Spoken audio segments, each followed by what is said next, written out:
Dear children, this video is about buoyant force. നമുക്ക് first fluid എന്താണെന്ന് നോക്കാം. All liquids and gases together is known as fluids. അതായത് എല്ലാ ലിക്വിഡുകളെയും ഗ്യാസുകളെയും ഒന്നിച്ച് നമ്മൾ പറയുന്ന ടേമാണ് ഫ്ലൂയിഡുകളെന്ന് പറയുന്നത്.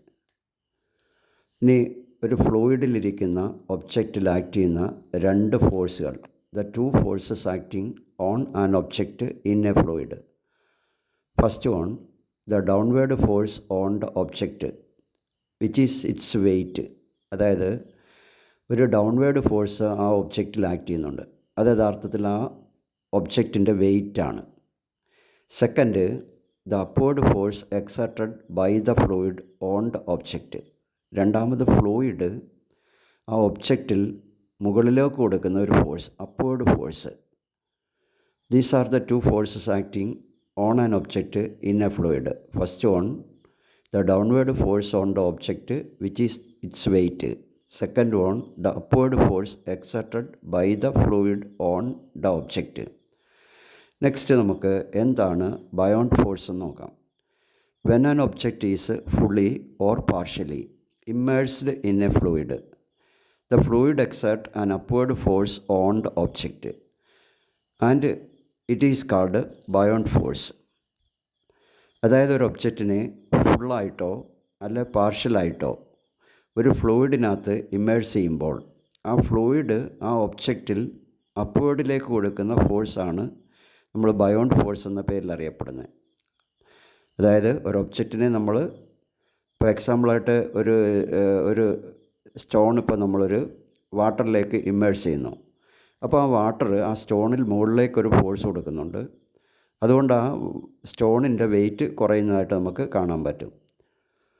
ഇനി നമ്മുടെ ഡെയിലി ലൈഫിൽ ഈ പറഞ്ഞ ബയോണ്ട് ഫോഴ്സ് എക്സ്പീരിയൻസ് ഒന്ന് രണ്ട് എക്സാമ്പിൾസ് നോക്കാം. First one, air bubbles rising in water. അതായത് വാട്ടറിനകത്ത് എയർ ബബിൾസ് മുകളിലോട്ട് റൈസ് ചെയ്ത് വരുന്നത് ബയോണ്ട് ഫോഴ്സ് മൂലമാണ്. അതായത് ജലത്തിൽ നിന്ന് കുമിളകൾ മുകളിലോട്ട് പൊങ്ങുന്നത്. രണ്ടാമത്, hydrogen filled balloon rising in the air. അതായത് ഹൈഡ്രജൻ നിറച്ച ബലൂണുകൾ എയറിനകത്ത് മുകളിലോട്ട് പൊങ്ങിപ്പോകുന്നതും ബയോണ്ട് ഫോഴ്സാണ്. എയർ എന്ന് പറഞ്ഞ ഒരു ഫ്ലൂയിഡാണ്. ഇനി നമുക്ക് എങ്ങനെ ഈ ബയോണ്ട് ഫോഴ്സിനെ മെഷർ ചെയ്യാൻ പറ്റുമെന്ന്.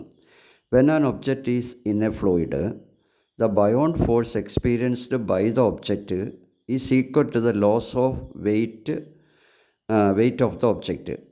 Once again, when an object is in a fluid, the beyond force experienced by the object is equal to the loss of weight of the object. അതായത് ഒരു ഒബ്ജക്റ്റ് ഒരു ഫ്ലൂയിഡിലായിരിക്കുമ്പോൾ അതിന് അനുഭവപ്പെടുന്ന ബയോണ്ട് ഫോഴ്സ് എന്ന് പറഞ്ഞാൽ അതിനവിടെ ഉണ്ടാകുന്ന വെയിറ്റ് ലോസിന് ഈക്വലാണ്. ഇപ്പോൾ എക്സാമ്പിളായിട്ട് buoyant force of an object in water കണ്ടുപിടിക്കണമെങ്കിൽ weight of an object in air minus weight of the object in water എടുത്താൽ മതി. ഫോർ എക്സാമ്പിൾ, നമ്മൾ ഒരു ചെറിയ സ്റ്റോണിനെ ഒരു സ്പ്രിംഗ് ബാലൻസിനകത്ത് സസ്പെൻഡ് ചെയ്യുന്നു. അപ്പോൾ അതിൻ്റെ വെയിറ്റ്, ആ സ്പ്രിംഗ് ബാലൻസ് കാണിക്കുന്നത് ഒരു 140 ന്യൂട്ടൺ ആണെന്ന് വെച്ചോ ഇൻ എയറിൽ.